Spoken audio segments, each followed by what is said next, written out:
Hey guys, welcome to MadTech. Today we'll be learning how to log out of Google Maps, and now let's dive right in. Now to log out of your Google Maps account, first open up your Google Map application on your phone, and you'll be on this kind of interface where, as you can see, your profile picture icon at the top right corner of the screen. Tap on your profile picture icon at the top right corner of your screen, and this kind of interface will appear. And over here guys, on this menu you can see the settings option available for us over here at the bottom of the screen, just above help and feedback.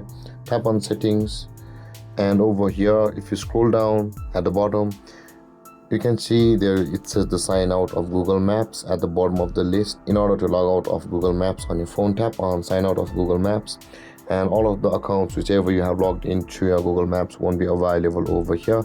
You will be again required to log in manually like this. Again, tap on settings, sign in, and choose the account which you want to log in through. And with that being done guys, you will have logged out of your Google Maps like this. And if you have any confusions or questions regarding the topic, feel free to comment in the comment section below, and don't forget to like, subscribe, and hit that bell icon for more videos. Thank you for watching guys. Peace.